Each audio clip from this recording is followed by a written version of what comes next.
Dravosburg, Pennsylvania, is a small, population 1,746, working-class suburb that lies along the Monongahela River 10 miles southeast of Pittsburgh. If we want to understand what actually propelled Donald Trump to victory last November, presidential voting patterns there provide a vital clue. In 2012, Dravosburg backed Barack Obama over Mitt Romney 441 to 312, or 53.4% to 44.8%. 4 years later, the men and women of Dravosburg abandoned their Democratic loyalties and backed Donald Trump over Hillary Clinton, 56.3 to 41.1. What is so interesting about this working-class community, with its strong ties to organized labor? It is one of thousands of white enclaves across the nation that provided Trump with his margin of victory. The election of Donald Trump revealed that in some of the nation's whitest municipalities and counties, the communities arguably most insulated from urban crime, immigration and gangs, Trump did far better than Romney had done 4 years earlier. The 2016 results suggest that residents of a diminishing number of decisively white American towns and small cities, even those which supported Barack Obama in 2008 and 2012, can now be politically mobilized around race, ethnicity, multiculturalism and immigration. None of the nation's whitest municipalities and counties, especially those in the Trump voting Midwest, is immune. Where are the overwhelmingly white localities experiencing the most rapid rate of minority population growth, although the absolute numbers themselves are small? They are in the part of the nation's heartland, Wisconsin, Michigan, Ohio, and Pennsylvania, where Trump earned enough electoral college support to win the presidency even as he lost the popular vote. In that light, look more closely at Dravosburg. In 2000, according to the United States Census Bureau, 1,989 out of 2,015 residents, 98.7%, were white, 10 were black, and 12 were Hispanic. By 2016, the census reported, the total population had fallen to 1,746, 95.4% of them white.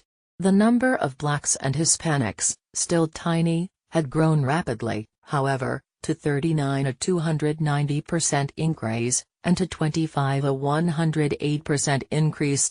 Or take Elk County in northwest Pennsylvania. In 2000, Elk had a population of 35,112, of whom 34,746, or 98.96%, were white. 62 residents were black and 142 were Hispanic. By 2016, Elk's population had fallen to 30,480, 97.5% of whom were white. 152 were black and 244 were Hispanic, increases of 145 and 72%. In 2008, Elk County residents voted 51 to 47 for Obama over McCain.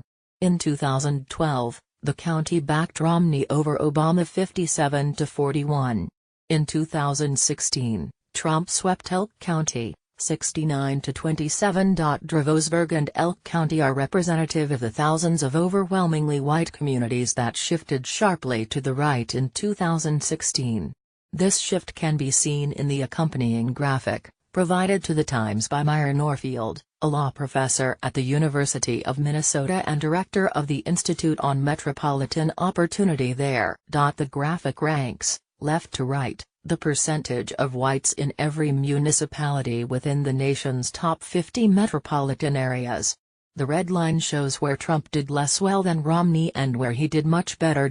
Trump trailed Romney in the majority of municipalities, just as he did in the national vote. Trump won 45.93% of the total vote last year, 1.2 percentage points less than Romney's 47.1% in 2012. Third-party candidates in 2016 picked up slightly more of the vote than they did in 2012. At the point when the percentage of whites in a municipality in the chart reaches 85%, Trump's margin begins to soar, hitting its highest point in those municipalities that are close to but not quite at 100% white.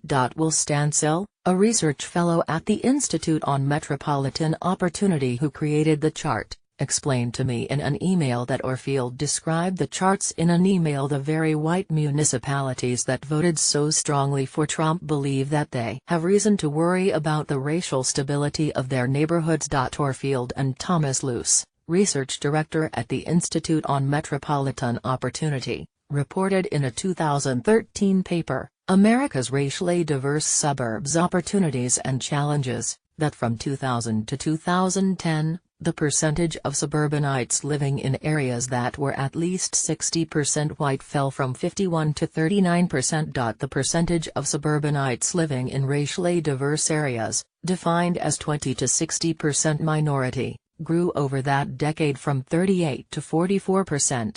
Those neighborhoods often remain in flux. 56% of the neighborhoods that were integrated in 1980 had become predominantly non-white by 2010, Orfield and Luce wrote, and only 40% of neighborhoods that were integrated in the 1980s remained in that category in 2010. Trump's anti-immigrant, racially loaded messages resonated most powerfully among voters living in the least diverse, most racially isolated white communities.